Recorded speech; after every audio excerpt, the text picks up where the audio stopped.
and just to see how everybody goes about handling it, right? Some take a knee, some like try to grab it, Yeah. some are like they can't get their mouth under it, they're too wasted or whatever it may be. I like the girls that put their mouth over the, like they Yeah, fucking go to yeah, suck it. And I'm like, yeah. that is disgusting. It's so But I need nasty. your number after this.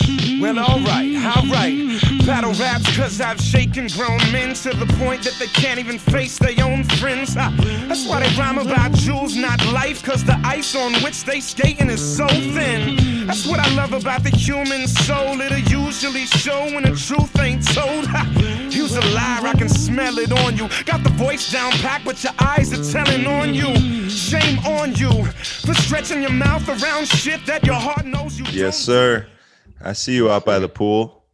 Well, yeah, I'm messing with it real quick. I was trying to see what we got here because I could add a couple things. I don't know what I want. I got a couple options. Yeah, a little personalized flair.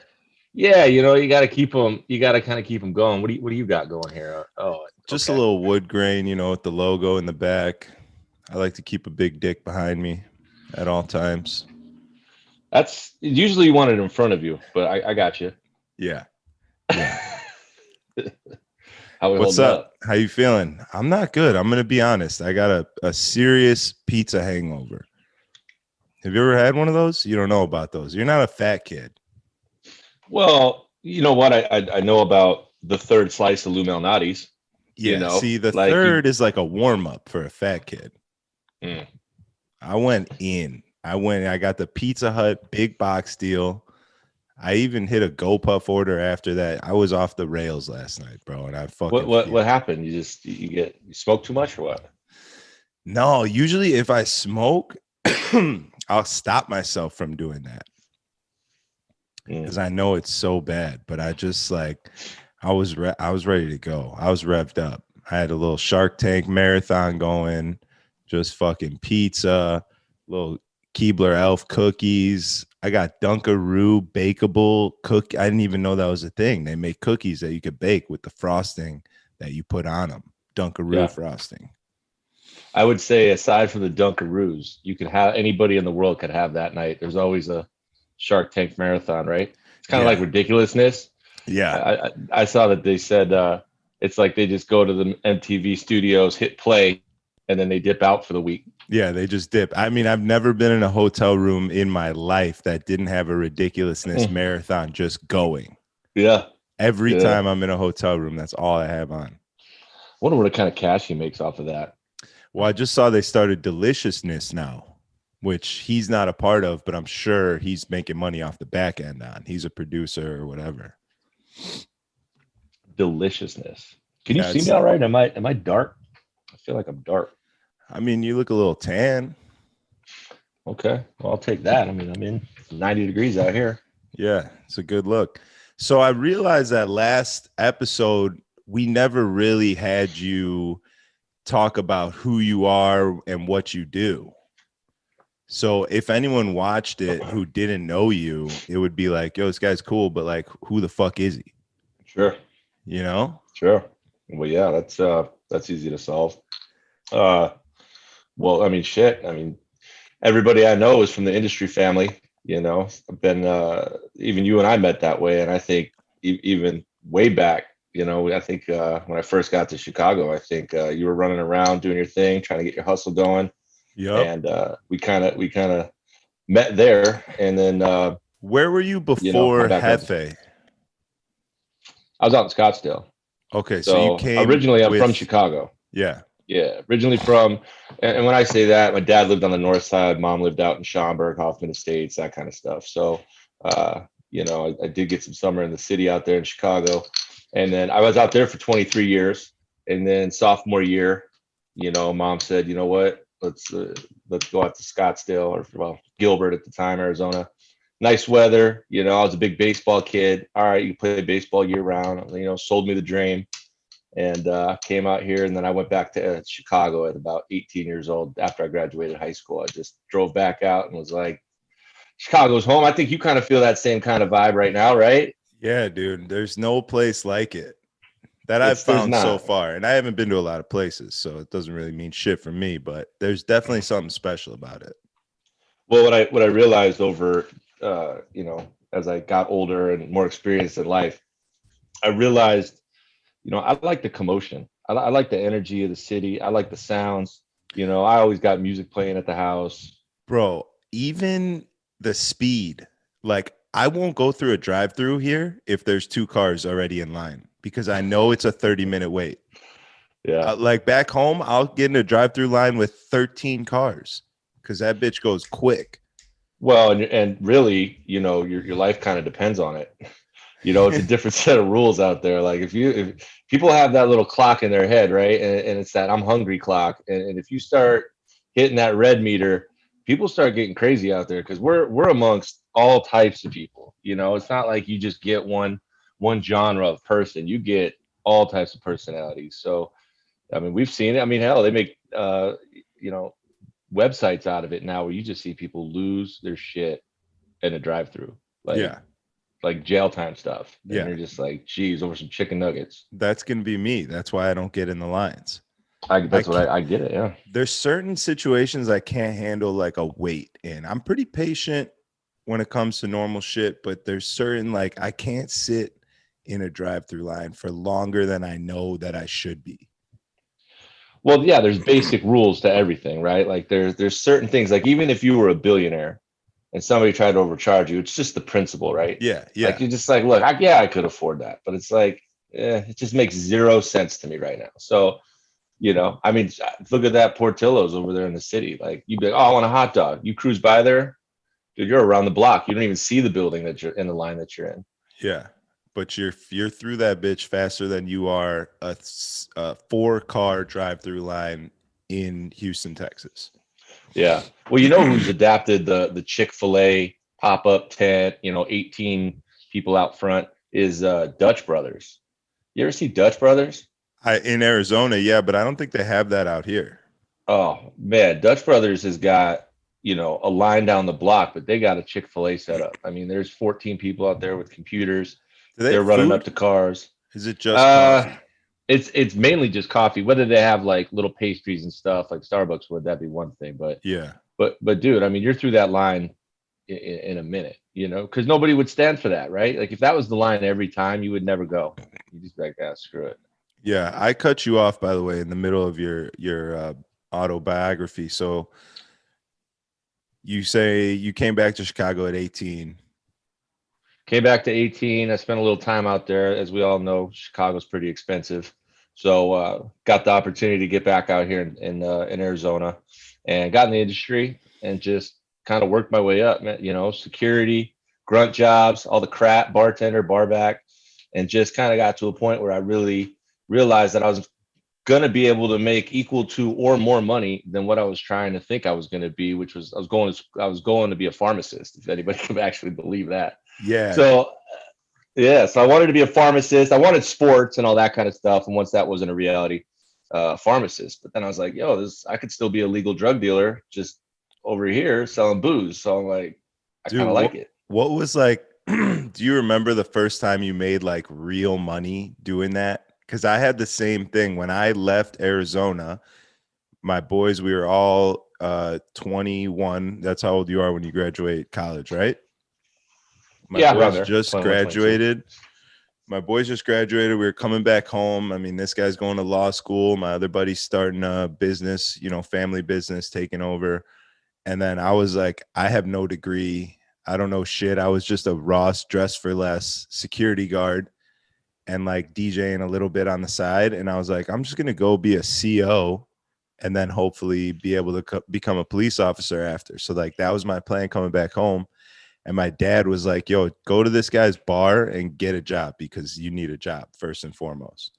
So I went to his buddy's bar, which was Butch McGuire's, got a job. And then you make a couple real bucks and you're like, hold on, this other shit doesn't seem so great. I could fucking be in this bar surrounded by pussy making hundreds of dollars. Yeah, having a good time. I'm like, this is what I'm doing. Fuck all that other shit. Yeah. Yeah, I mean, once I realized that it wasn't bullshit, right? Like that it's real money, putting real food, paying the real rent, you're having real fun, you're meeting people that you would never meet, right? Like you go up to somebody on the street, they're probably gonna they're just gonna ghost you. But I realized, man, the first time that I realized it was we had a VIP host that didn't show up, and they were just like, hey, like we're in a pinch, you're gonna do this tonight. And I remember being like super nervous because I was like, all I did was watch this like little 200 square foot piece of carpet, What and they exactly go, is the job hey, of dude's not showing up. What is the job of a VIP host?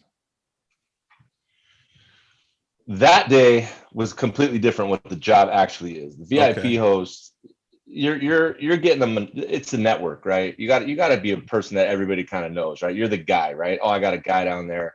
That's usually that dude. So the most popular guy that can command both sides of the business, right? You can have the party and the bullshit, but then you also understand that there's real money to be played here, and you got to make money for, the bosses, right? So if you can meet in the middle and you can have that mindset on both sides, you can go pretty far, and you can get into a lot of rooms that can make you a lot of money, not just the business, but then just later on in life. So, at this particular time, this dude didn't show up, and this was, I've always worked for popular places. I've been fortunate enough to kind of like, I don't know, just know the right person or get in the right spot where opportunity presented itself. So the guy didn't show up, and I'm like, oh man, I don't know if I could do this, kind of going back and forth. I don't want to, fuck this up. They're like, dude, just do what we tell you to do. You'll be fine, blah, blah, blah. Well, whatever. So all I'm doing is walking tables in, double checking and make sure shit's cool. And your first time doing stuff, I was probably obnoxious, right? Like I was probably overdoing it, knowing what I know now, I was definitely that guy. So at the end of the night though, they walk up to me and they give me $700 cash. I'm like, wait a second. I was like, this dude didn't show up for this? And $700 to me was like, I mean, this is back in the day. This is 16 years ago. So I mean, minimum wage was probably like right around like $6, like So I'm like, you gotta be kidding me. So you don't see $700 in a week. In two. And I'm like, yo, all right, there's my rent. So I said, hey, look, I said, if you need it tomorrow, I'm available. So sure as shit, dude, don't show up. I don't know what's going on. Now that I'm older and I've been in it for a longer time, I know exactly what's going on. But he's but out like, doing cocaine all night. Yeah, he just fell off his rocker, bro. So I said I'll do it. So the next day I do it, and then $800 cash because it was Saturday night, bigger night, right? So I said, man, $1,500 cash too. You got to think about that cash. Like nobody's taking 40% of it. And so, dude, to have that, you like rub it on your face and shit. You're at home, double checking where you put it just to look at it. I just looked at it. You know what I mean? I was, man. So then, I still had my day job and I still rode that out. And I was just like, man, I go to my day job and, as a younger person, you're always, whatever just happened is like your new lease in life, right? So like now I'm at work with a bad attitude, sort of mentally. I always kept it professional, but mentally I'm like, man, I got this person over here telling me I got to go do this for $7. No thanks. Yeah, you can't. It's like if somebody offers you a DJ gig for less money and you take it because you're like, I want the money. Fuck it. It's free money. It's $200. Why would I leave it on the table? But then you're there and you're like, I get paid, 5 times this to do that. Like, this sucks. Yeah, now you're in that room, right? And everything equals that pay, right? It's that same old adage, you get what you pay for, right? So like the drinks suck, right? The people that work there kind of like, dipshits. The people that go there, there's already a fight in 10 seconds and they're just wrecking everything. And it's just like, you know what? Like, I'm just gonna stay in my lane. It's like, but the problem is like, especially as a DJ, you just like to work. Like it's a fun environment. So it's like, why not try something new?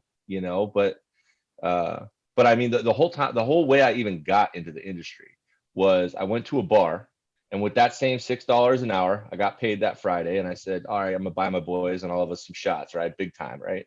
All right, I go up to the bar, I order 6 shots. I remember it like it's yesterday. I ordered 6 shots. Dude goes $100, $98, right? I said, damn, it's a third of my paycheck. So I was like, whatever, bro. So as I'm doing it, some dude walks up next to me and orders the same 6 shots, same brand, same everything. Get a little hand slap, a little dap over the bar. What's up, dude? 20, throw me a 20, man. I'm cool. I'm like, wait, what? I was like, I said, why does he get $20? Being the idiot Yeah. You know, dumbass. So I'm like, why does he get $20? And he's like, oh, you know, he's a good customer. He used to work here. I said, you hire him? And my plan was to work 3 months, meet everybody, and then just dip out, right? And just go back to what I was, you know, my normal life, right? My quote unquote real job. Yeah. So you just wanted a little discount. I just wanted my hookup. Yeah. Cause I was going to go there. It was popular, you know, whatever. So guys like, oh, you know, I don't know what, but maybe, you know, maybe security or something. Right. And this is in the middle of the night. So like, again, knowing what I know now, I'm that guy applying for a job, buying drinks, you know, doing everything wrong. Yeah. Everything wrong. Everything that I would hate. Right. Yeah. So dude's like, yeah, man, just give me a call on Monday. You know, we need some security guys. I said, perfect. All right. That's what I'm doing. So sure as shit, you know, call him, get that job. I get about 3 months in. I'm like, all right, I'm gonna call it. And this other dude hits me up and he's like, hey man, want to see if you want to work with us over here. Offered me almost double what I was making. And I'm only working like 6 hours a weekend, but I'm still having fun. I'm getting paid to be out there. I'm realizing, man, hey, look, like I'm still out in the scene. You know, you're meeting everybody, girls, dudes, everybody. And athletes are rolling through. So I was like, man, you know, I could mess with this. And so went over to the next spot. And then that's when the VIP thing came up a couple months in. And then really the rest was history. And this was in Arizona? Yeah, Scottsdale. Okay, this was in Scottsdale, right? Yeah. I didn't do Chicago nightlife until I got out there in what was it, 16 for Bottle. Yeah. But yeah, I wasn't. Well, actually, no, I take that back. 15 for Hefe. I did Hefe for a little bit before Bottle opened. Yeah, Hefe. Yeah, yep. So, but this is the first thing with Hefe is, you know, we're a brand new spot. You know, those guys I've known for a minute, and it's their go at Chicago, and I was super pumped to get back to Chicago because I was supposed to go out there with American Junkie. I worked for American Junkie. Oh, that's right. I forgot that they even did that at where Fremont is. Yeah. So I was supposed to go there, but you know, some of the people that were involved were like, they just got done bartending, and like these were going to be like the main people running it. And I'm like, man, that's a big move for me. You know, my girl at the time, like, yo, like we're going to move all the way out there, and like, yeah, I was like, man, this just doesn't sound so stable. Let's give it a year, right? So I just kind of pumped the brakes on it because I wanted to get back to Chicago. Yeah, solid move. Yeah. So I wanted to get back to Chicago, and it was just like, you know what? Hefe goes, hey, we're coming out there. I know Johnny, who was one of the owners of it. He's got some family out there in the burbs, so you know he has some ties out there. So I was like, you know what? Perfect, let's go. So all the boys got out there, and the first, man, I want to say it was like the first month or two, we had this dude who just lost his shit in there, like just went nuts, right? And a patron, yeah. And he ended up leaving, and he's coming back. And you know, this is the world of cell phones, so he's coming back. He's headbutted one of our security guards at the time, and I've seen the video. I know the video. Yeah, and I'm like, man, this is my first introduction to Chicago, you know. And I'm dressed all Arizonaed out, right? I got my colors on. It's you know, I'm not wearing all black and all that stuff like Chicago does right now, you know. And got my Arizona flair. I'm like, oh man, this video is like the exact shit that I don't need going on right now. Didn't he pick up the stanchion or something? Yeah, he knocked over he grabbed the A-frame for the valet, chucked that thing. Some kid just standing there, he's you know, throwing haymakers at this dude. And this dude was like, he wasn't very tall, but he was probably pushing like 230, 240. And, you know, he hit this little skinny kid, and then he's about to throw a stanchion in the line. And it was just like, yo, now or never. Yeah. And you knocked him out. Yeah. Yeah. I've seen the video. I mean, we got to let the people know. We can't leave them hanging.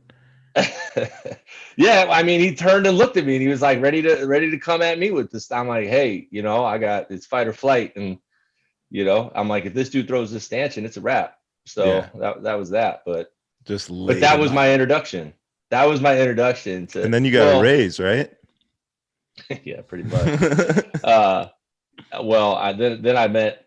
Let me tell you, in the next 3-4 weeks after that, the amount of people that came up to me and were just like, "Yo, saw the video, saw the video," and you're just like, man, like I don't really pride myself on any of that shit. I just am like, yo, this dude was losing his shit. He already fought one. He actually fought his boy in the street.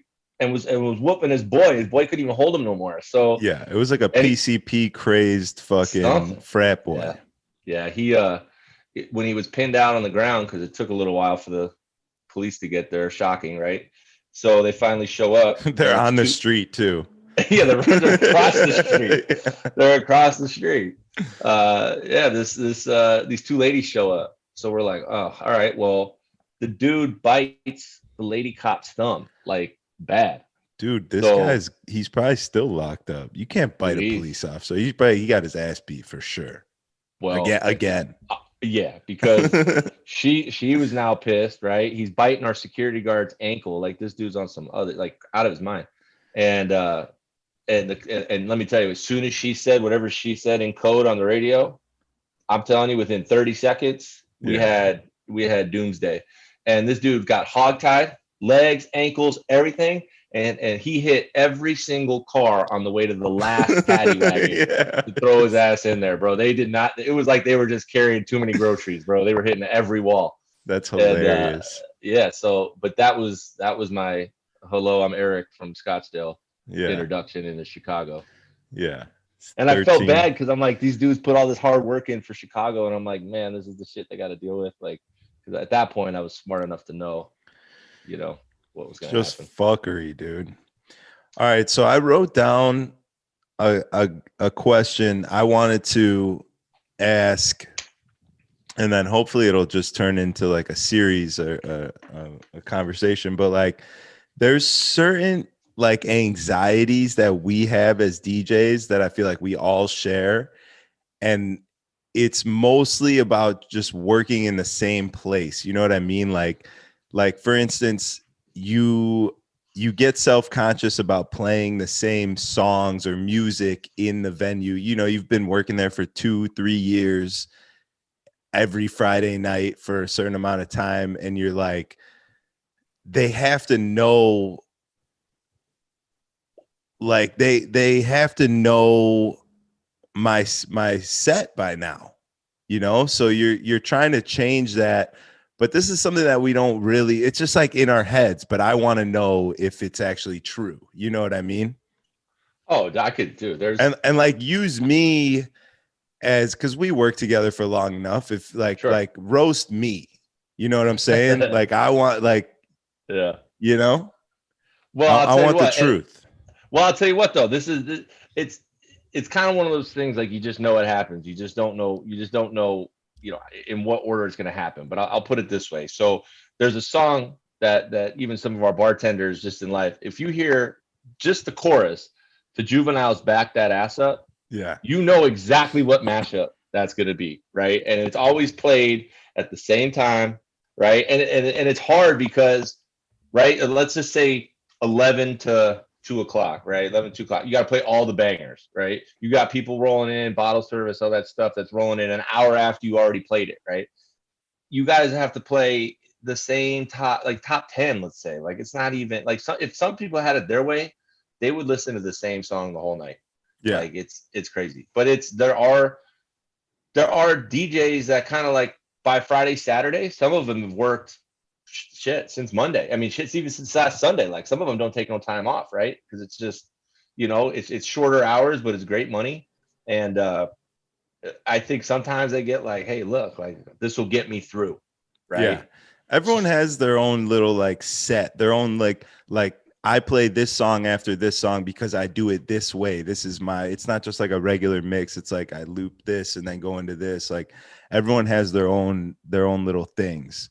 Or even like their song, like if you see Chris R walking into your venue on a Saturday night, like what you there has to be like, you're gonna hear something that's very particular to him, not just like Cardi B's newest song, you know? Yeah.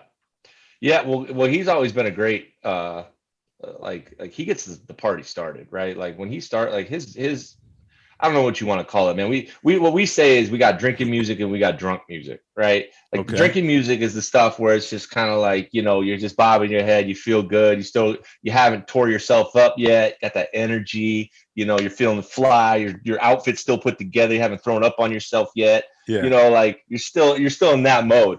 And then all of a sudden you just get drunk music, right? And it's like, but now you got people that are just starting to drink mixing with the drunks.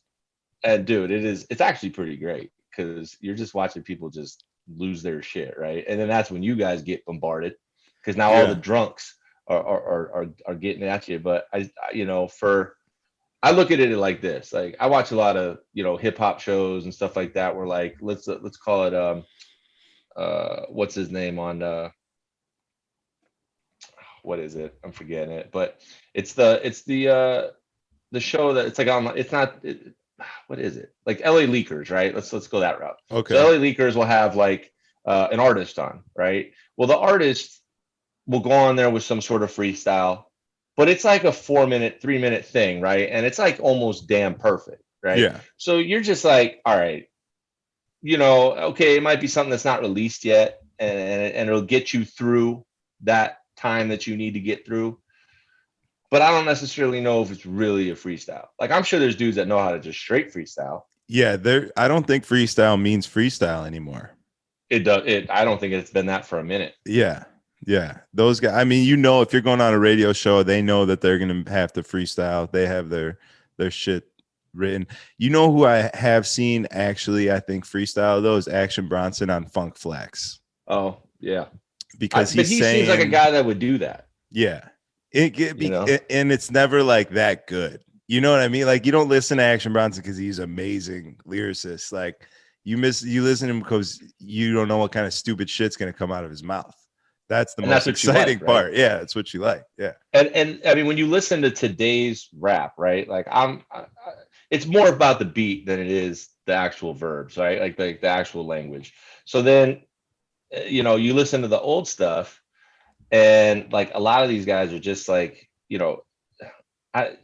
it's hard to say, but it kind of sounds like Dr. Seuss rhymes now. If somebody's really, really, really trying to freestyle, their vocabulary is not there. Like Eminem, I think probably could like freestyle. Like I think he like pays attention and like he's in that world.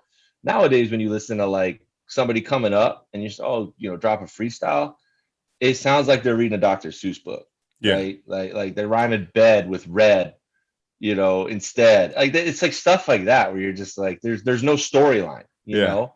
I think like even some old school like things of Biggie when he's doing it on the New York streets. Like I think that shit's real. I think I don't think you could survive if it wasn't real, in that era. Now everybody's just trying to get that super beat and then it's it. I mean, all you really got to do is get a couple face tats and maybe like a precious stone implanted into the middle of your forehead, and you're up there. It's funny because that stone, I think they said was like 15 million. And then I looked up his net worth and it's like 6. So I'm like, how does that work? He probably got a hookup. Yeah, well, he probably just got a fucking ring pop put in his forehead and said it was worth 15 million. Dude, I don't know. But now these rappers, whatever you want to call them, like they got shock value, right? Like they got Instagram, so they have another level to their celebrity that they got to kind of do, right? Yeah. So I think they're just going crazy because they got to one up each other. Like, dude, I mean, 6ix9ine is like, dude, every time you look at this dude, he's got a whole nother look that's just out of this world, right? And then. Yeah, and I heard that there's a documentary about him that's actually pretty good on Hulu. Have you seen it? I might have seen it. I actually might have seen it.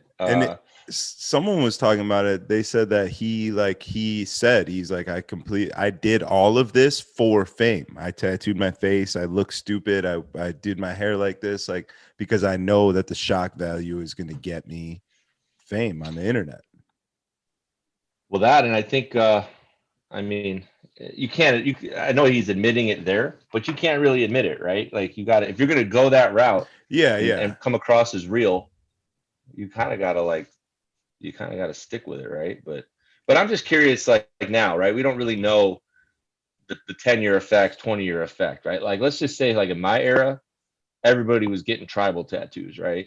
Like look at them now. Look at them now. And if they didn't get it covered or like they're still owning it, like you kind of put them in a category, right? Like you're just kind of like, all right, like you were that guy, and you kind of just held on to that guy, and now you're 20 years later and you're kind of like still cool with that guy. Like you should have got a cover up, or like you got to kind of evolve, right? Yeah. You know? So I mean, it was always like the Tasmanian devil with the basketball, and they'd get it on their ankle, you know? So like I'm just curious what the 10-year, 15, 20-year version of that's gonna be when all these dudes are like standing in line at Walmart at 75, just like, yo, what is going on here? I feel like they want, like, you at a certain point you don't even remember that there's something on your skin. It's just like it's just there, and you Like, don't why is even, everybody it looking at doesn't, me? yeah, it doesn't even register. But also what I've noticed, because I have some ridiculous tattoos, is people just see tattoos. They don't see a specific thing. Most people, I feel like you see someone covered in tattoos, it's just like, oh, that guy has tattoos. You don't like see, even like with this thing, like people see it, but I know that they don't see it, because if they did, they'd be like, They'd ask you about it. they just like, they see something and they're like, okay, that's a tattoo guy, but they don't like see what the fuck it is. Yeah. Well, and today the tattoos, I mean, just I don't have any, but looking at everybody else's shit, they've come so long that if you wanted to do something with that, you could, right? Like you could always alter anything that you wanted to alter. Yeah, And that the was artists have gotten so much good. that was my thought. I was like, it's pretty permanent, but it's not really permanent. Yeah. If I really wanted to take it off, I could, or cover it up, or whatever the fuck it is. Well, and it's also in a spot where it's like you're not promoting that tattoo, right? Like it's kind of like it carries the whole concept of like that's fun, funky, your persona, and all that kind of shit, right? And it's like, well, if I really wanted it gone, or I wanted to put something over it, it's not an area where people are like, oh, you know, forearms, necks, you know, even now legs, people are going hard on the legs. Yeah. Hard. Yeah. My brother's getting a neck tat as we speak, actually. Now, when you say neck tat, let's go. There's certain genres of neck tat. Now, are we saying he's in like this region, like the back, side / behind the ear kind of thing? Okay, but does it ever come to the what's his name NLE Chopper thing where it's this, or is it going to be like the Bieber where it's just a little, you know, verbiage with some wings, or what do we? I mean, he's pretty covered. Of musician are we? He's pretty covered. He's not a musician. He's a school counselor, actually. But these days it's okay to be covered in tattoos, because they realize that like these kids that are fucked up and have issues don't want to talk to some straight edge fucking loser. They want to talk to the cool guy with the tattoos, and like, you know what I mean? So it's becoming more acceptable, but he's covered, bro. I mean, if he could, he would have his face and his neck. See, he doesn't want to go that far, because he knows like, yeah, it's cool, but I also know that at a certain point they're going to be like, all right, what are you doing? You know? Yeah. Yeah. Or what have you done? Because at that point, it's too late. What have you done? Yeah. Yeah. Yeah. I mean, I've kind of missed the window. Like I always change my mind whenever I was always thinking about it. I'm like, you could get in there. You could get in there. Yeah.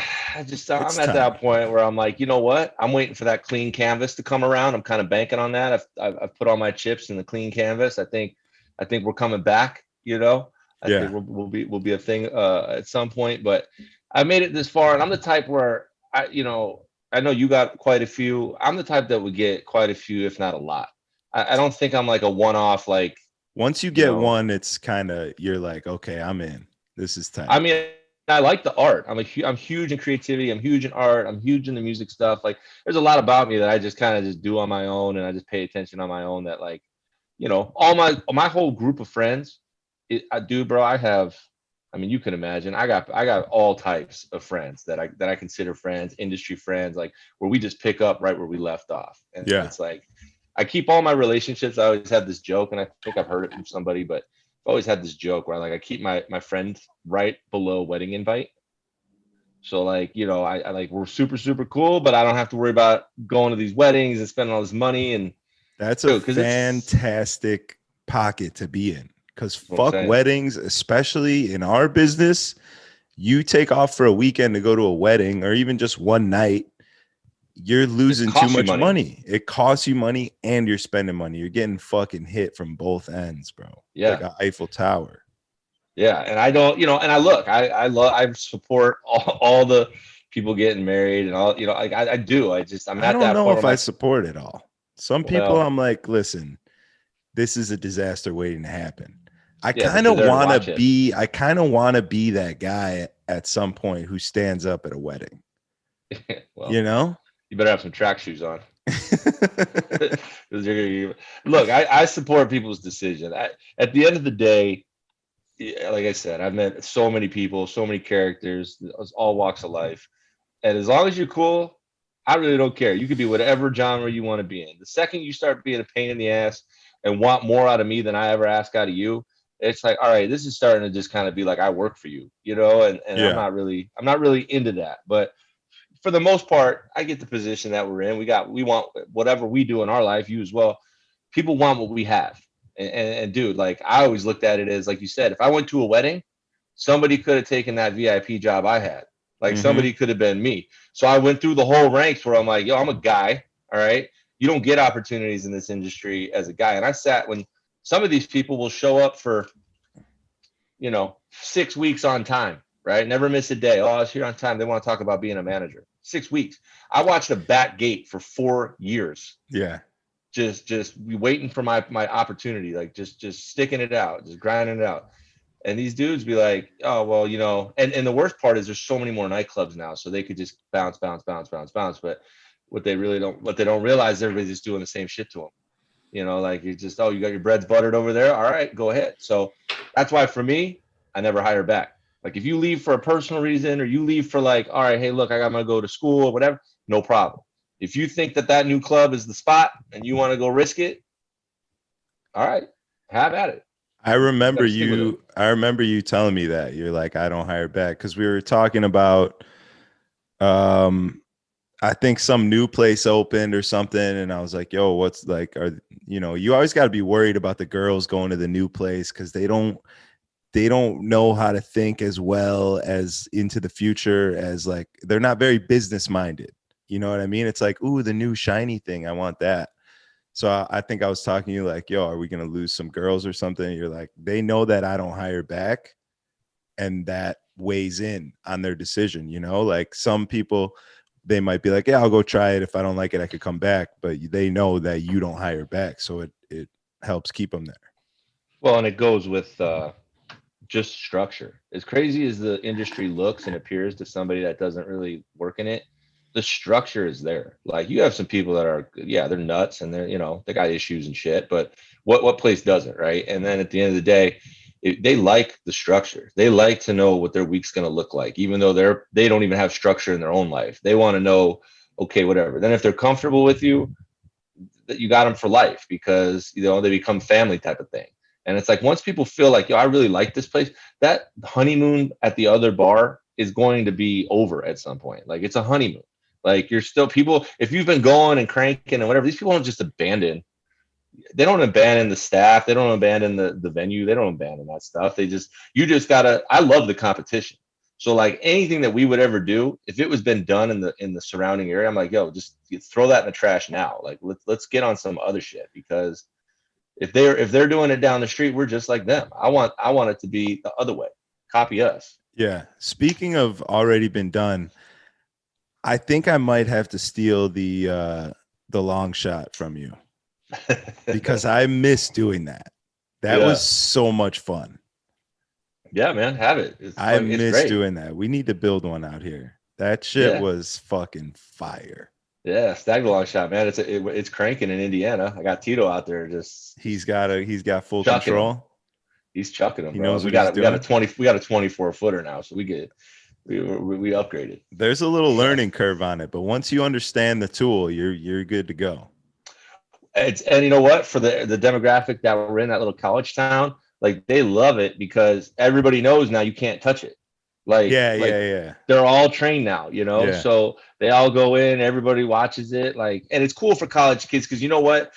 I like these college areas because they bring you back to before the bullshit, right? Before it was actually business. Like they're in there just like living college life, right? Like they're not dead inside yet. They're just new lease on life. It's like getting a new puppy, right? You're just like, you're excited that they get to just live those years that you already lived, right? So we just want to bring like a dope experience for them. So a lot of the stuff, our ideas from 10 years ago is like we landed on the moon for them. They're like, dude, this is what? You know what? This thing's on a pole. What is it? How'd you guys make this? It's like it's a golf ball retriever. Yeah. You know what I mean? But it's like they think you make this shit. And Like whatever. fucking like Tesla made it. Like you ordered it from Tesla. Pretty much. But they love it. And you're just like, you know what? It's cool to see the appreciation and the excitement out of like a new wave of people, you know, like it's kind of dope because not that everybody doesn't like it in major markets because it is fun, it's gimmicky, but like these kids really like look forward to it, you know, like and when you would see it come out, you know, a bottle, when you see it would come out, like, yeah, it gets a lot of attention. Like people are like, what the fuck is this weird ass shit? You see some fucking idiot like wrangling this fucking stick towards some chick 20 yards away. It's hilarious, dude. Yeah, and they love it. And just to see how everybody goes about handling it, right? Some take a knee, some like try to grab it, you know, some are like they can't get their mouth under it, they're too wasted or whatever it may be. I like the girls that put their mouth over the like they fucking go to suck it. And I'm like, that is disgusting. So but I need your number after this. Yeah. You should like, actually your number in the glass. Yeah, well, you should actually have like a little plastic sleeve with a marker in it, like a flag coming off and then they can just write real quick, you know, maybe a little small dry erase board. Yeah, that would be great. But that kind of stuff is like, you know, it's not super hard. It's not like, but it's just kind of gimmicky and creative. And it kind of just, if you're getting a little stagnant, you can kind of break stuff out like that, right? And you can kind of just get the energy going a little bit, which, you know, the smallest little gimmicks is what helps, you know, set it over the top. But yeah, so I, you know, meeting all the people that I've met. I mean, I've met everybody. So it's cool. The industry's been dope. I wouldn't trade it for the world. I haven't traded it for anything. I've stuck with it. And I just, you know, it's cool the places that it could bring you. I would love to get like overseas and be able to do something over there with at some point in life. That'd be kind of cool to. Yeah, it's a part. Have you ever partied anywhere? Hold on, let me take a piss real quick. I gotta pee. Yeah. Hold on. All right, I feel so much better. Yeah, we heard. All right, have you ever partied out of the country? I have. I've done.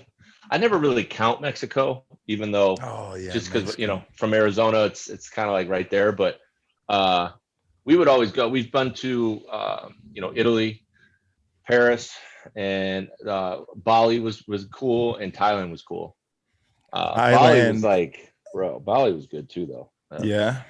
See, I've gone to Colombia in like recently as an adult, like after partying and knowing partying and all that shit. And Colombia was pretty fun. Colombia was dope. I mean, hookers are $30 American. So I have yet to go there, but you know, I got a lot of friends that do, and you know, everybody raves about it. I've never heard anything bad about it, you know. Yeah, and also prostitution is legal there. So even if she's not a hooker and then you like hit on her in a bar and shit and then you take her home and smash her, she'll ask you for money after, just because she obviously knows you're American, has money. It's not illegal to do that. Like they don't even have to be hookers normally to be a hooker. I'm just curious why it's always just an assumption that because you're American you have money. Like you know, because you're on vacation. Yeah, but do you remember your first time in Vegas? I do. Yeah, I slept on the floor. You see, you roll up with like literally like one of those little plastic coin purses with like $10 in it. Yeah, like, you know, and then from that point on, you're just assumed that you got cash because you're you know, you're an American. Yeah, like you could be there on your left. Dude, people, there's a term for it. It's like backpacking, right? Mm-hmm. Like, dude, people that backpack, they go out there with like $7. I don't think backpackers fuck hookers though. You know what I mean? No, they probably fuck trees and shit. Like, I think they just, you know, jerk off in the hostel. Yeah, they just jerk off in a redwood and keep it moving. You know, backpackers don't fuck hookers. No, no. And actually, you know what? Speaking of that, on a side note, I did see a hitchhiker the other day, and I was like, man, that profession kind of fell off. Haven't really hitchhiking seen since hitchhiking. I'm like Where did you see regular a hitchhiker? Like just on the highway? Yeah, it was on the highway, but like, you can see like, and this is different than a drifter, right? Like a drifter is like somebody that's just like going to catch a train as it's moving or like however, right? This was like a dude in a normal sweatshirt, like I don't know, a CVS style, apparel. And he Yeah. was just like standing on the side, had a bag that was like, normal, didn't have like a bunch of shit with him. And he's He was just out there just with the thumb out. Dude, with the thumb out on a freeway. I'm like, hey, who's going to stop on a freeway? And I'm like, I haven't seen that in a minute. I used to wonder that. I used to wonder, like, who is dumb enough to just pick a stranger up into their car off of like the side of the highway? But after everything that I've been seeing over the last year and some change, I'm much more like, I'm not shocked anymore. I'm like, there's idiots, just idiots everywhere. I was watching something last night where they were talking about retarded people, and they're like, at some point we had to draw a line and say like, okay, if you're on this side of the line, you're retarded. But there's people that are just on the other side of the line that like didn't make the cut to be retarded. They're like almost retarded. And Yeah. but they're just normal, like there's that we don't say that there's anything special. We don't give them any special treatment or anything, even though they're not sharp, There are some interesting people out there, man. I mean, we see it every day. And like, there's some comedians out there that really make it hilarious bits about it. Which, like, Bill Burr is one of the best, dude. He's just like, and it's funny because in one of his skits before it all happened, he's like, oh, we need a plague, right? Got to have this plague, freeway lanes would just be opening up, everybody go to the Super Bowl. Those are all his lines, Yeah. And it's like, we got the plague, and no, we're even actually we might actually went a lot more south than we thought. It could be worse. Yeah, it could be worse now. It might be worse, but it's crazy because you and everybody's got to have this feeling at some point. It doesn't matter your stature in life, right? Like, but you got to look at somebody and go, I'm sharing a world with this person right now. Yes. Like, I'm on the same street. Like, I don't care if you're a billionaire judging a billionaire or a homeless judging a homeless. Like, that thought has to go through your head where it's like, yo, I can do better than this. Like, what is this right now? Yeah. Yeah. And that's not to say that person should be treated any worse or anything, but you just know, like, everyone's not equal. That's like, everyone wants to be like, everybody's equal, but they're not. So you're trying to impose something that's not even real. Everyone should be treated nicely for sure. 100%. Sure. But everybody's not equal. No, it's not. Dude, respect and common courtesy, I think, are two things that are lacking and just kind of fallen off big time. But it's like, if you have those two things, well, then you can kind of put everybody else in different categories. Because it's like, yo, I respect the hustle. I respect whatever it is you're doing. I respect it. Like, it has no impact on my life whatsoever, right? Like, it's not impacting my life now. So I don't really judge it. I don't care. But to tell me that, like, okay, like LeBron James and I are equal. Yeah. That dude could windmill dunk at 36. I almost fucking broke my back getting out of bed today. Yeah. Like, come on. We're not equal. Yeah. It's a crazy concept. It's a crazy concept. Like, I get it. It's like comes from like a positive place, but like, it's not. Well, let's just redo it, right? Like everybody's created equal. Like, that's been going on forever, right? So like, what's the new one? Like, why? Let's evolve that. Like, why do we got to stick with the same shit? We've evolved everything else. I saw the other day a lady put on TV that Band-Aids are racist. I was like, shit that's happening just blows my mind. What was because of the tint of them is like for a white person's but skin. Then it was like an olive skin, right? And then they show all the types of Band-Aids that are out there, and it was like over 900 styles of Band-Aids, and it was like, but I'm just saying, and she was a teacher, so then I'm like, wow, like this is what's going on in class, is like, we're really, and I don't see any of that way. I'm not part of that. I'm not part of that world. Like, I see the world as just like, how do you treat people? That's it. It's like, do I like you or not? Like, are you a good person or are you a bad person? We're around so many bad people that I think that we just know it's so easy to see. You know what I mean? Like in nightlife, it's just sometimes the worst people. But if you don't like it or you don't agree, you're automatically put in a category like you don't like you hate that person. It's like, dude, Yeah. like I even in an interview, like even back in the day, but like everybody grew up on Tupac, Biggie, all the same, fucking Outkast, all the same shit. Green Day, like our generation grew up on the same pop culture, right? If you want to call it pop culture. But he said, hey, look, just because I, lost you as a friend doesn't mean I gained you as an enemy. Like, Right.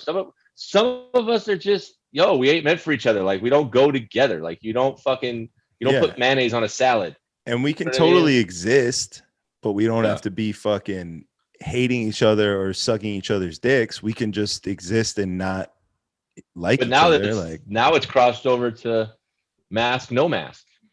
Like, oh, you're a masker? Oh, go fuck yourself. Oh, you're a no masker? Go fuck yourself. It's like, yo, I just want to go.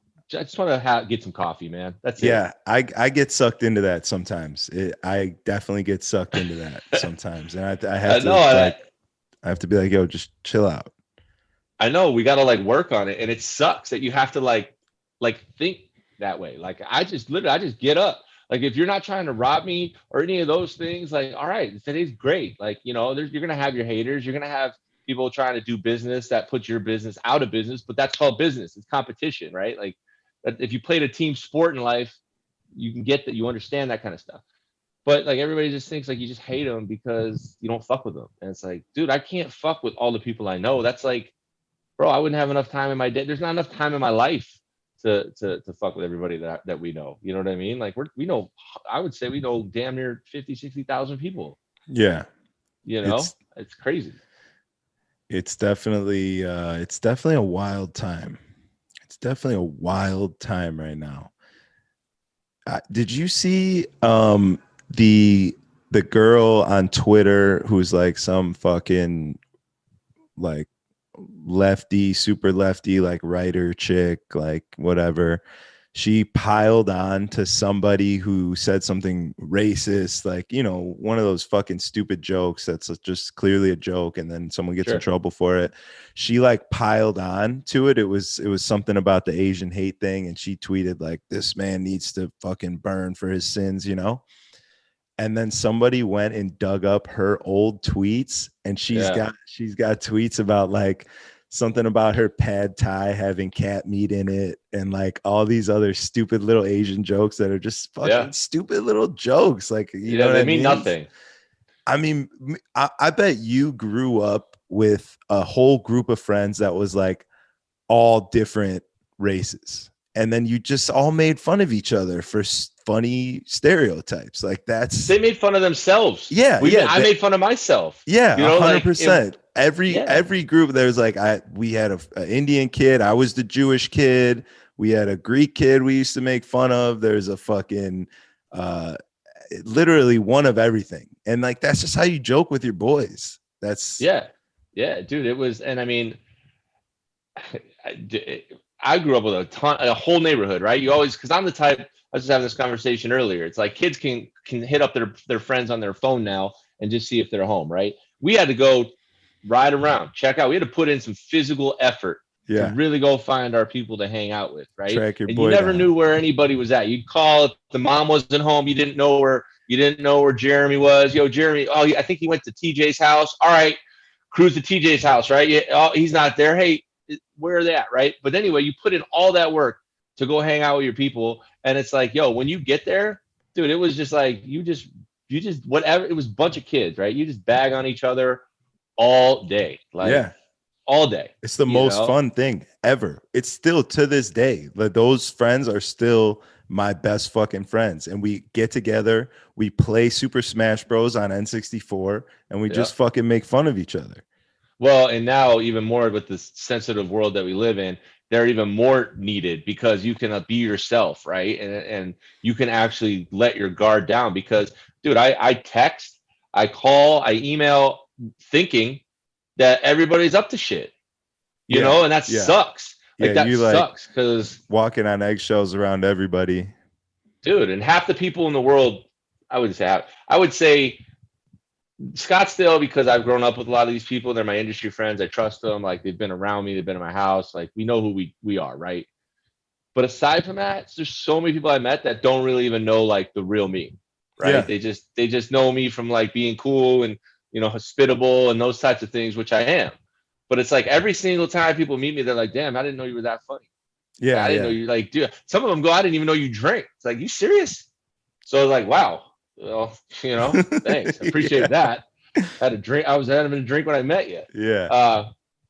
But it's just like, so that little small group of friends where you're just like, these are the, after 15, like you're not making any new friends anymore. Like that was it. You're whoever was in your neighborhood are the people that are with you for life. It's like, you meet these dudes and like, that you need that therapy, right? Like it's almost like therapy. You need that decompression of like, bullshit. It's just real life. Like you fucking love these guys. Yeah, I'm gonna make an Indian joke to this kid, but I fucking love him. Like, you know what I mean? He's gonna laugh. We're gonna, everyone else is gonna laugh, and then he's gonna make a joke about me, and it's just gonna fucking keep going, and we're gonna have the time of our lives. And I don't understand when that concept of friendship, because every group has this, right? Every group has it. So why do when we leave the house do we forget this? Yeah. Like why can't we be like, oh, look at that dude over there with the short shorts, right? That means nothing other than just bagging, And if he wants to come back at you with a one-liner, that's it. Yeah. Like cool, all right. This guy's either with it, even if you mess with them. But if you're just sitting in this little circle, somebody over here could be like, over here in the conversation and lose their shit because they're like, well, what's wrong with guys in short shorts? Mm-hmm. Like nothing, but just nothing, bro. What's wrong with you? Yeah, like why you don't get together with your girlfriends or your guy friends, have some beers, couple beers in, you just start fucking ripping off fucking one-liners and just shit, man. I mean, talk about the world, talk about do this shit. Like everybody has the in-person podcast, right? Like before podcasts were like real out there for everybody to hear. Dude, everybody's sitting around the table having podcasts. Shit, they used to call them barbecues and fucking, house parties. 100%. Podcasts, Yeah, dude. That's why I love the guys that are good at it. Like, that's why I love watching it, because that's literally what you're watching. You're just watching them with their boys bullshit off the top of their head, just like the funny shit that gets said, all that. It's amazing, dude. And it's nice to kind of be validated, right? Because you're sitting there and you're like, you know what? They think like that? Dope. Like that's what I'm talking about. Is like there's a respect and like I said, a common courtesy to all of it, right? But there's still angles you could look at shit where it's fucking funny. Like, fuck, how's that not funny? You know what I mean? And it's like we're not bagging on people that are like down and out. Like if that's the case, we're the same people that want to help those people that would be down and out. Like we're that same person. You ball us up. The intention, which everybody kind of tells you what your intentions are, but the intention is all positive. It's all good. Like we just want to laugh. Like I get through my day through comedy and music. That's like when I'm like up and down on fucking, everybody's got their emotions. When I'm up and down, I turn to music, and I turn to comedy, bro. And I just love, that. I love both of those things. And it's like, all these people just want to say, this is who you are. And because you said this, or this is who you are. It's like, dude, I've got a track record of that's who I am. That's not who I am at all. Yeah. And social media is just a fucking another layer of people taking what you're posting on there as not what the intentions are. Actually, a lot of people post it for that intention, but most people use social media to lie, right? Sure. Like that's what I do on there. Like I've set up so many things that like most people probably thought was organic. Like back in the day with the send nude shit, like I would have a girl ready for me to eat pizza off of her ass and then post on there, hey, is there anybody who would want me to eat pizza off their ass, and make it look like someone saw that and then came over and then it happened. You know what I mean? Yeah. Like, dude, social media is just bullshit, but people think it's real. Yeah. People think it's fucking real. But I'm starting to think that, obviously cancel culture is a thing, And I think cancel culture is kind of wearing out their welcome a little bit because like people are starting to come up on it and being like, look, you're just a genre of person, which is totally cool. But like we got to allow people to make mistakes. Like you can't, now if there's straight neglect, okay, people can sniff that out.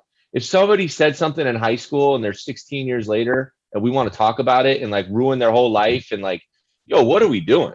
Yeah. Like there should almost be like like an archive where all your shit just goes away after. It's your personal shit. Like once you put something out, it shouldn't be like, oh, you put it out, it belongs to the world. It's like, not really, not anymore, right? Like we got to evolve that. Like if you put something out, like you shouldn't have to own it within reason for some of the stuff that we're having. Like if you put out some absolute horrid shit, okay, yeah, like you got to own up to that. Like you showed your cards. But if somebody says a one-liner, like some petty crime type shit, we're gonna literally destroy them. Yeah, like, it's crazy, and it's a sign of the times too. Like when we were younger, we didn't know that saying the N-word with a soft A, not like a hard R, like I hate these people. We didn't know that was like wrong. Like we would do that with our black friends and shit. You know what I mean? So I could probably guarantee that there's some sort of Facebook post or tweet or something where I said that. Yeah. Or maybe like it was a lyric from a song or something.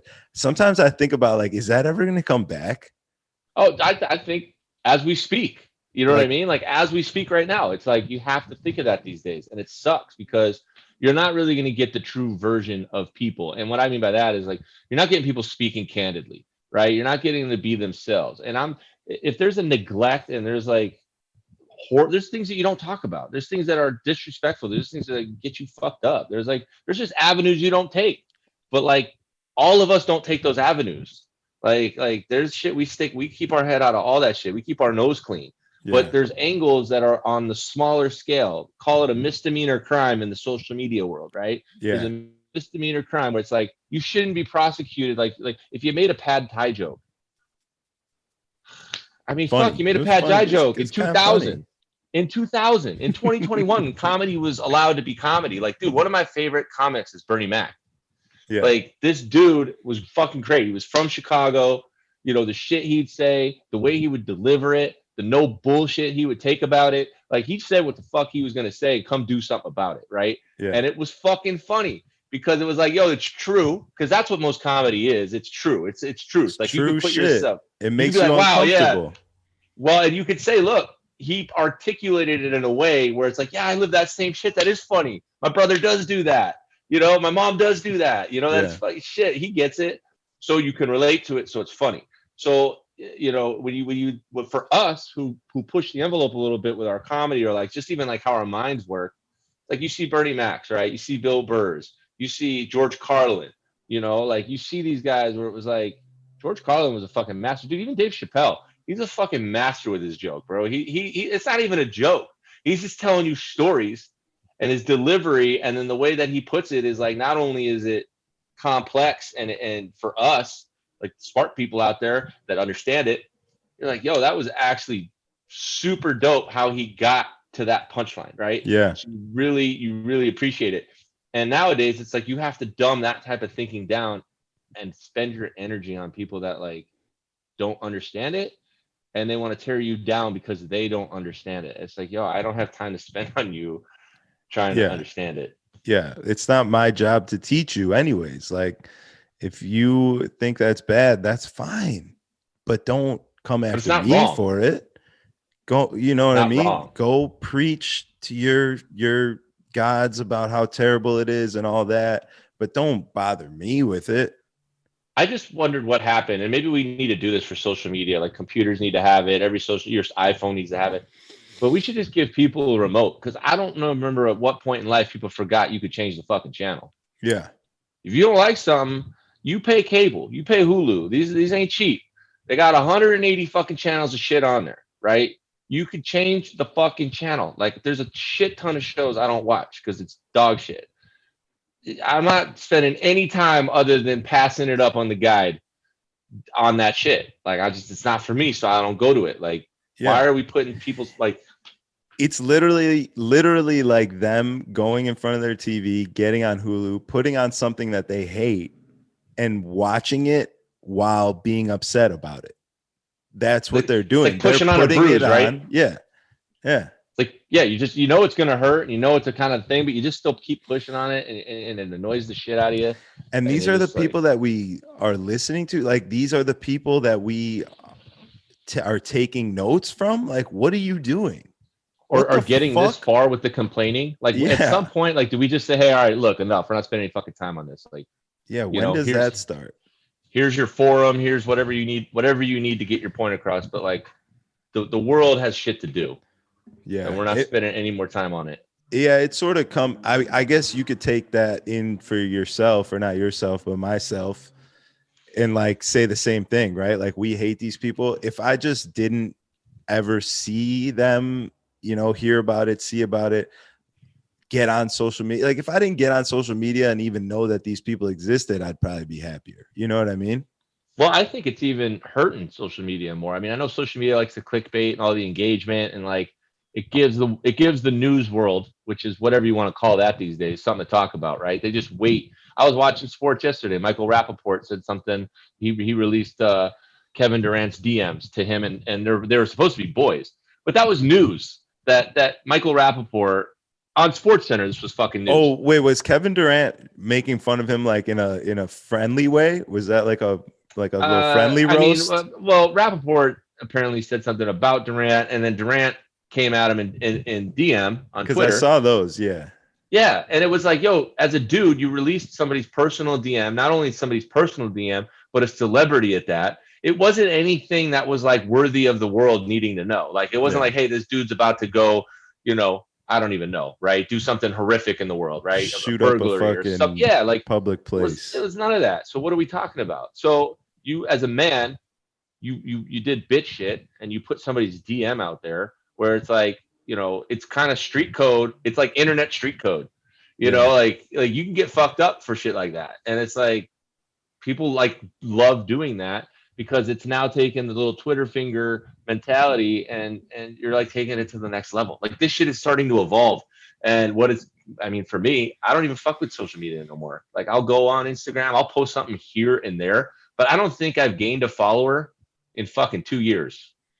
Like, yeah, bro. I don't, because it's not what it used to be. It used to be about fun, and there's a lot of knowledge on Instagram if you follow the right shit, not just butt cheeks and shit all the time. But like Twitter, I just look for that for like news. If I'm interested in any sort of thing that I'm interested, I just go there for news. Facebook, I mean, shit, that might as well be MySpace these days. I don't even touch. Bro, once I deleted Facebook off of my phone, it was my life instantly got better. Instantly. Yeah, I did. I got it off my phone too, and then you can put a time limit on the amount of social media time you give yourself in a day. So I give myself an hour a day, and it turns itself off after an hour. I need to do that. However I want to use it. I mean, the thing is like, I kind of need it for work, right? Like what most people do nowadays. Like, you kind of use it for work, and then, but then anything you put out there, like, dude, proof checking should be like a professional job now, because the amount of proof checking you have to do before you hit that fucking button, is like ridiculous. Like, because you're just going to get, all you're going to do is get tore up, right? Yeah. Like, there's no people out there that are like, you might have one homie be like, hey man, really like what you did the other day. But other than that, you're just getting, you see what they posted? You see what Eric posted? You see this shit? Like, it's just shit talking. It's like, I always say, like, anything you put on social media is means for you to get roasted in a group chat. And I always feel like that's I always have to remind myself, I am right now getting made fun of in somebody's group chat right now. Like, somebody's getting roasted in a group chat right now. I don't care who you are. I'm getting roasted for doing a podcast. I bet you right now, because nobody would ever be like, oh, what the fuck? Did you see Ferrone? What the fuck? He's falling off his rocker. He's crazy now. I'm like, dude, can I change some other shit up? Does life have to be the same fucking day every fucking day? Like, I already live in Arizona. There's a cloud once a year. There's a raindrop once a year. Like, every day is Groundhog Day out here. It's like, you got to kind of add some new angles into your life, or you're going to go nuts. At least that's my opinion, but you got to. I'm gonna go Dude, nuts. some people let that stop them though. Some people, a lot of people, I would say, a lot of people will think about like maybe a shirt that they're gonna wear, and they're like, man, I'm gonna get roasted for this. Like I can't wear it. You know what I mean? But you know what? The second you don't, it's the second you take the jump, right? The rest of the jumps are super easy. Yeah. And then in everything, not it's just that concept of like taking the first step. So once you do that in anything that you're hesitant on, you're golden. But then it's like, if you just allow people to know that it doesn't fucking bother you, which in time it won't, because you're just like, I just don't want to deal with the bullshit of getting made fun of for this shirt, right? But if you're just like, I don't give a fuck, and then all of a sudden they're like, yo, where are you at? It's like, yo, I'm over here kicking it. Like, you guys are being fucking dicks, right? So then they want to hang out more because they're like, you can either put yourself in that position or you can get yourself out of the position. But it's also part of just like, you're really going to let people tell you. I mean, a good roasting is a good time too. The best. Like even if it's you getting roasted, if you could laugh at it and you're having a good time. You know what I mean? Sometimes I want to look as dumb as I possibly can. Yeah, I mean, sometimes that comes organically, but other times it's like, look, I'll give it to anybody. I've played sports my whole life. Like if you let's just say if somebody dunked on you, right? All right, like, okay, that's a good play where you're at. Like same with a joke. Yeah, that was all right. Yeah, you got me. But if you come with some weak shit, you're gonna get hit. Like, you're gonna bro, get I'm hit not. back. I'm swinging hard, bro. I'm not coming with some light shit, And I've pissed some homies off before because always because they've they didn't think I could go that route, and it was like, look, man, like I'm being my mind is witty, like it is always ready to go, and I'm like I hold back, I throw the C-list shit at people because I'm like, yo, I kind of grade people, right? Like you're not an A-list. You can't handle this. You're not going to handle that. People like you can tap him a little bit, but his limits. Yeah, they're gonna because really, if they're weaker in that area where it's like wittiness and shit. Well, their first thing is gonna be like, well, you know what? I'm gonna punch you. Like that's the next. That's the only other defense you have as a guy, right? Like that goes back to like our freestyle comment. Anybody that's losing in the freestyle immediately wants to just stomp your whole head in. Yeah, they want. You know what I mean? Like that's the aggression level that it goes to. So you're just like, well. And if you're talking with like a close friend that well, like their buttons, their triggers, if he says something that kind of hits you and your trigger, you're like, oh, okay, we're doing this. You know what I mean? But I almost welcome it because my A-list shit, my B-list shit's getting dust all over it, man. I want to knock the dust off one of those and let one fly and just kind of see what happens, because I dumb myself down in certain senses. I mean, I got boys that are just as witty and actually just they come with it, but I'd like to think that I'm right up there with them when it's like, we're talking shit. Yeah. Oh, okay, let's talk that shit. But it is what it is. It's you need it. I need it. I don't know. And I don't think a lot of people. It's like a dance. It's like a fun dance, Yeah, I need it because, again, it brings you back into what your world is and gets you out of this soft fucking Charmin world that we're living in. Like I got, hello, goodbye. You're just kind of like, you don't really say shit to people. And then once people really get to know you, like if that one time presents itself where they're like, wow. They really get to see a side of you where they're like, damn, I didn't know you got down like this. I didn't know you were like this. Like, yo, we need to kick it more, right? And really, we're at that point where it's like, we're all kind of just too busy for new friends. But like, yo, anytime I'm around, like if we can pick right back up where we left off, all for it. But really, it's like, we're not really in the age group of like new friends, like new friends, like where I mean, hang out every day, right? Like you're in my world. It's almost kind of like going to Thanksgiving, where you got to kind of tell your cousins and your aunts and your uncles what you've been up to for the last year, like getting a new friend these days. Yeah. And so much more about people and shit. Like back in the day, you don't know enough to know right away if somebody's like, you're like, I'm not really going to be friends with this guy. You know what I mean? Like now, right away. You can read people. And now it's just, and then as soon as they hear, especially even back in the day, but hey, what do you do for a living? Oh, I'm in the clubs, Oh, cool. Okay, cool. Well, yeah, maybe, we'll come by. What club do you work at? Okay, cool. All right. All of a sudden, hey. And then it's a wrap, right? Like it's Yeah. just every week. And then they come in, they get drunker than they've ever been in their life. They want everything. And you're just like, God Can't damn. handle it. Yeah. Some people just, what is that? It's like a trait of how you were raised and where you were raised and like the environment, like just everything that plays into it, right? Dude, I do my best to never ask anybody for anything like that, and especially put them in a position where they don't gain anything from it. How about a fucking ride to the airport, bro? That is my least Should be favorite. Like, illegal. I will never, ever ask anybody to pick me up from the airport. If you offer, sure, cool, you can come. But I'm never like, yo, I'm landing at 7 p.m. Like, can you pick me up?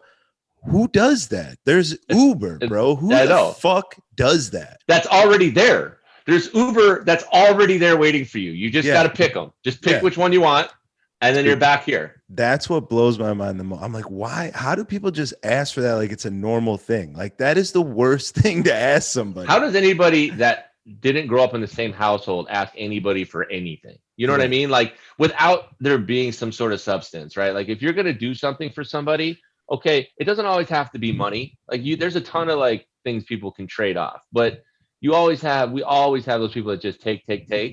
Oh, whatever you need, man, whatever you need, whenever you need it, I got you. Right? Okay. You already know right out of the gate that they ain't doing shit. Yeah, he's got nothing to offer. Nothing. But then hits you up like you've been boys forever, and then wants you to burn your network, right? Like if you hit me up and say, hey man, I'm in Scottsdale, I'm trying to get a reservation over here. Can you help me out? No problem. Right? I'll burn that hookup for you. But then I'll get somebody that I just did that I met because we went to the same gym and hit me up for the same shit. Like, hey man, out in your hood, don't even tell you they're coming. They land, they've been here for 4 days, and then all of a sudden they need something, and you just get this message, right? And now I'm at the point where I'm like, I just don't respond. You know it's what I like mean? it's like the guy that you met leaving one club, right? Let's say we're leaving the 2 a.m. spot in Chicago, and then you smoked a little J, walked over to Tao, to the fucking late night spot, and then the dude who you just met leaving pulls up in his Uber. You're getting in because you know people, you work here, this and that, you know what I mean? And he's like, oh bro, get me in. And you're like, what? Like, they don't understand that, like, for you to do that is you co-signing somebody. You're saying this guy's cool. I'm saying he's cool. So essentially anything that happens in there that he does, I'm partly responsible for because I said that he was cool. Yeah. So people don't understand that your cosign means something. And if there's some drunk fucking moron that's going to start a fight, I don't know you. I don't know what you're going to do. You know what I mean? That weighs in on my job, essentially, my life. This shit is my career. This is my life, this nightlife shit. Yeah. And I, I've written those people out forever ago. But what I did start to do is say, look, this is your time.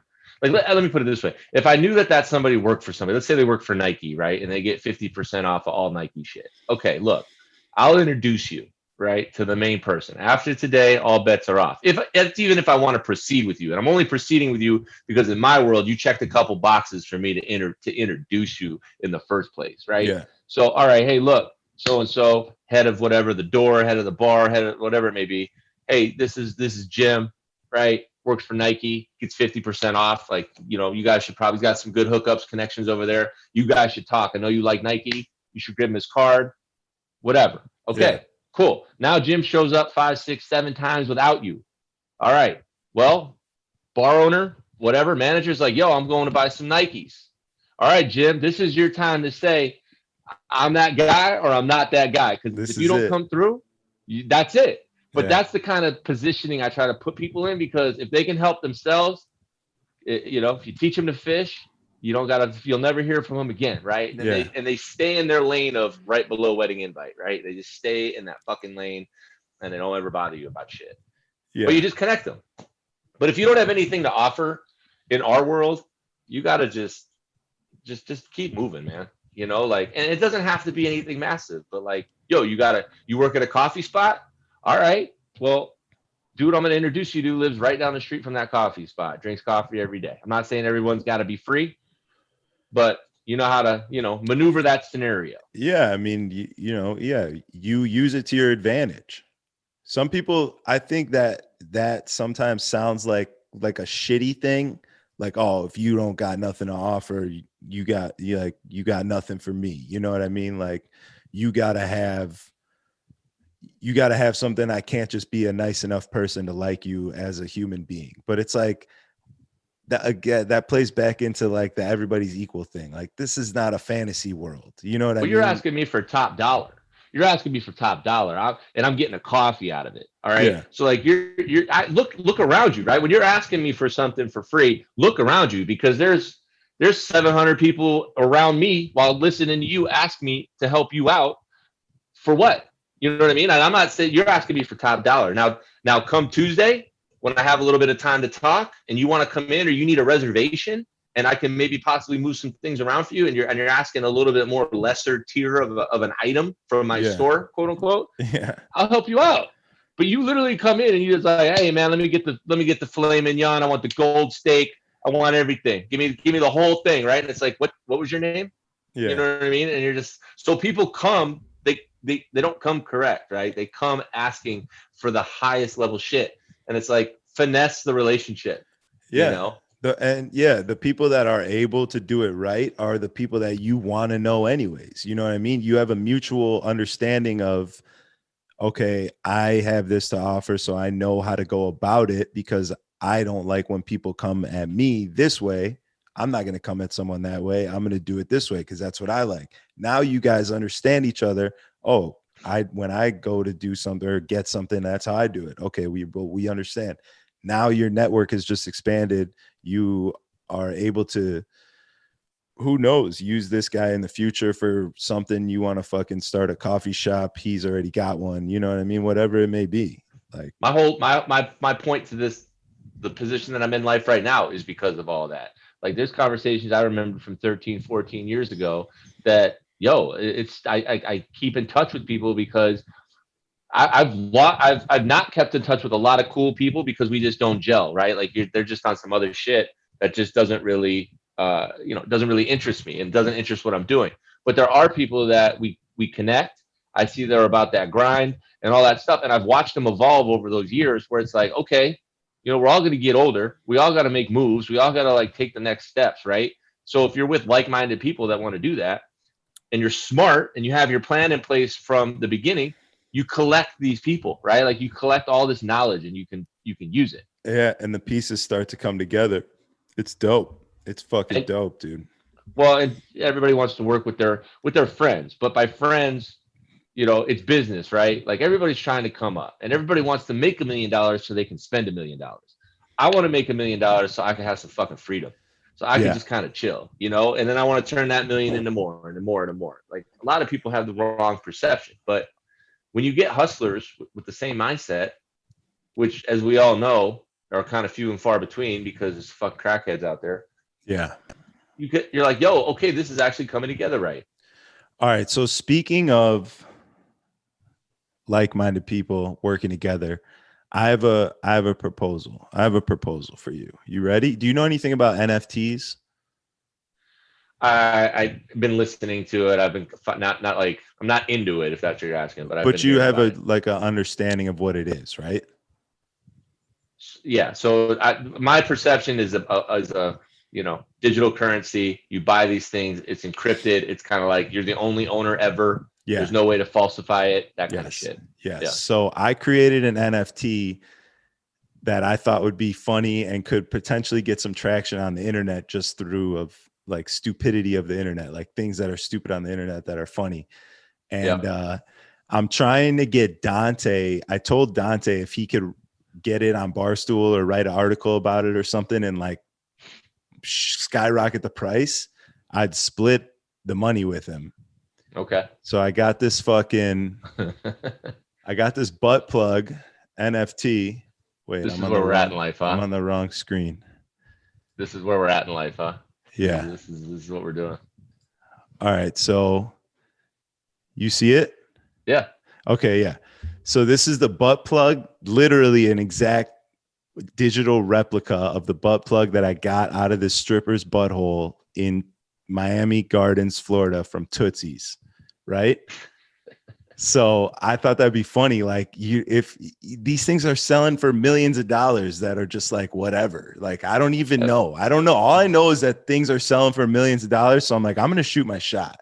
Yeah. So I'm hoping that Dante fucking comes through and gets an article written about it. But if he doesn't, then I got to start thinking of like, who else do I know in media? You know what I mean? Who could potentially get this story off the ground so that the internet could take it and run with it.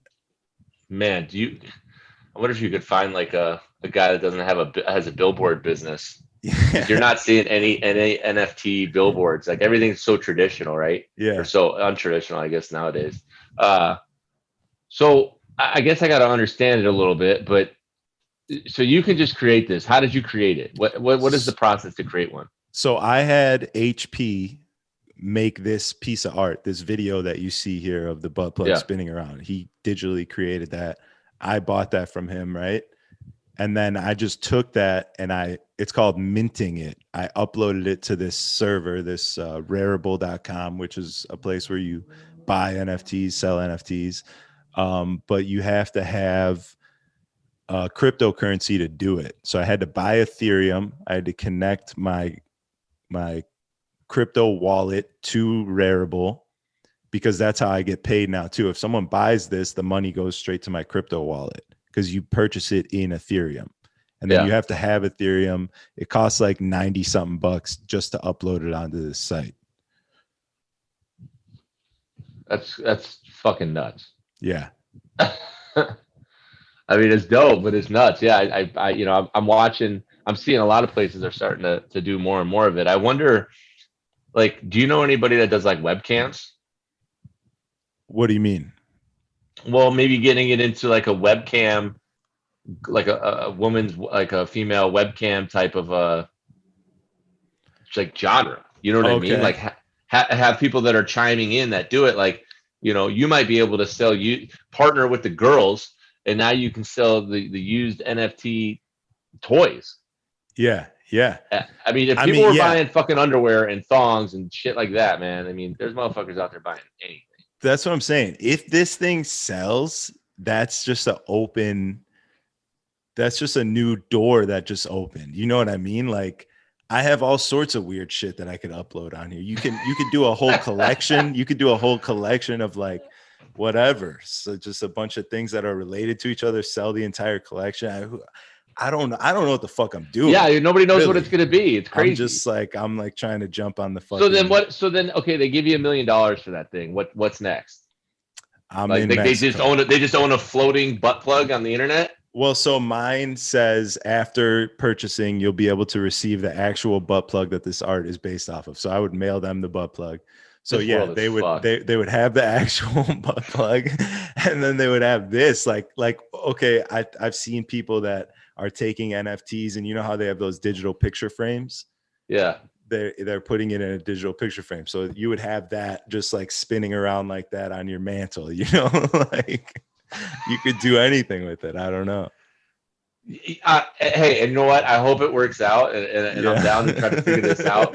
But if somebody's got the type of money to buy this shit, like, you got too much money.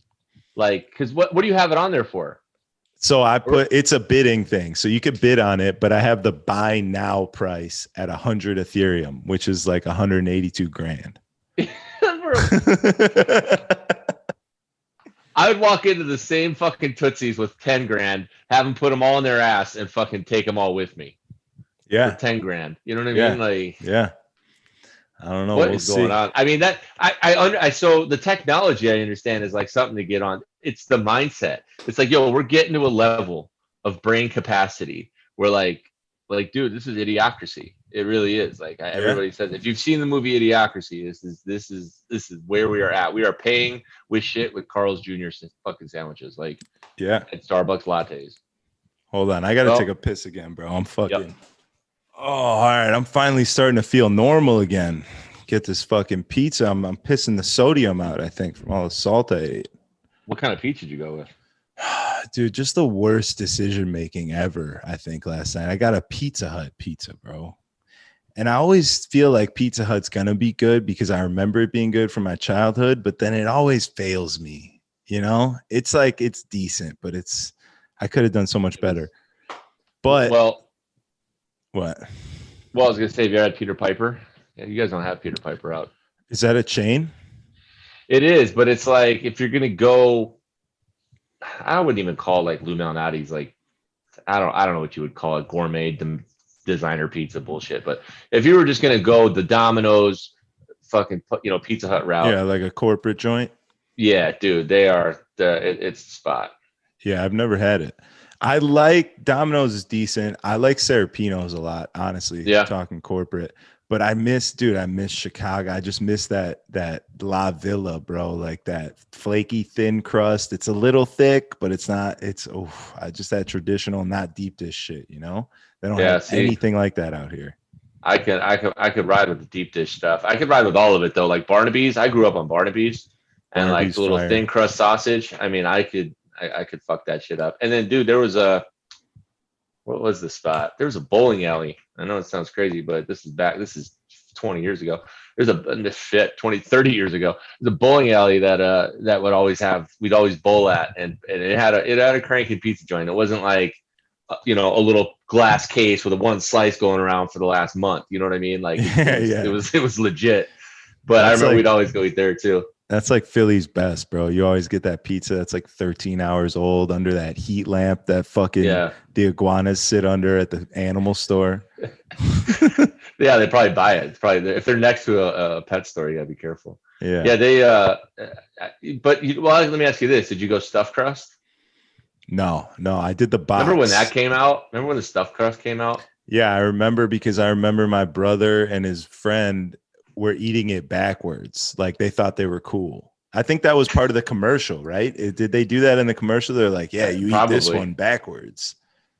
Now, do you, well, I guess you probably get the little squares, but Pizza Hut comes in the slices. So do you fold pizza?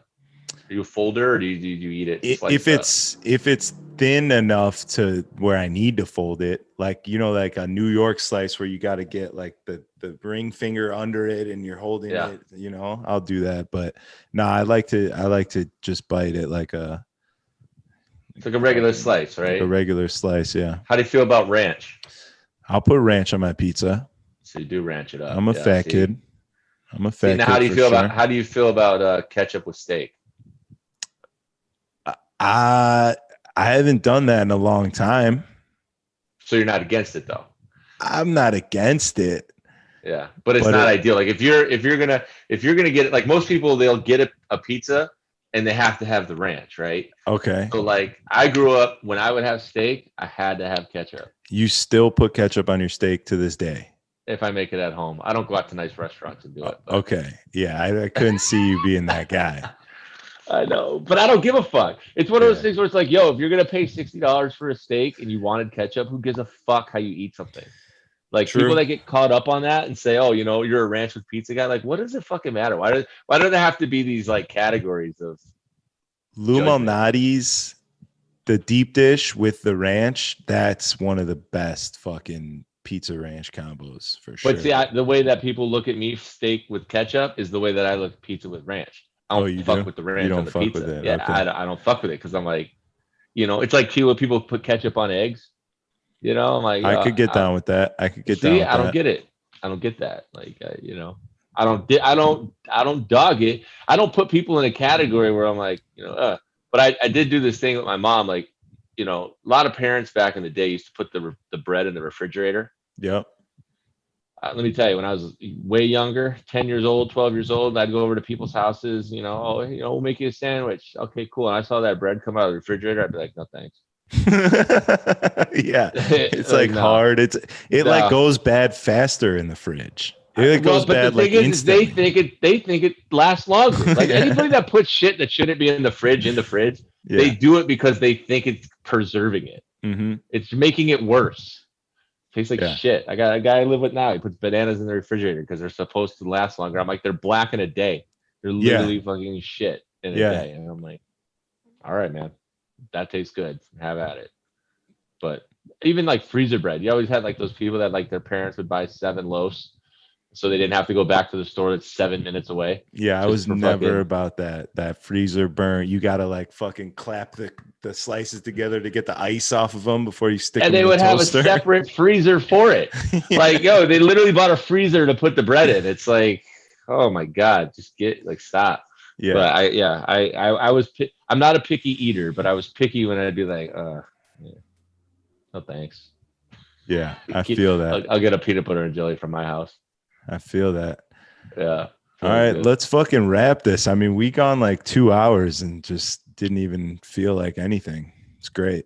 Great Yeah. fucking time. Good episode. Let's fucking get back to it next week. Let's make it happen. I'll post this, try and clip something up. But yeah. Yeah. They'll get better as we go. 100%. Season or episode 2. Yeah, episode 2. Yeah, I mean, these guys, their podcast take off at like fucking episode 300 and something. You know what I mean? Like, yeah, there's definitely an art to this. But Well, the I'll best tell you part what. is that it's fun doing it. Well, because you know what? It's all the things that you can't really say in a group, but yet you'd say to the internet. You know what I Yeah. mean? So like all this shit that it's like, I just kind of keep to myself.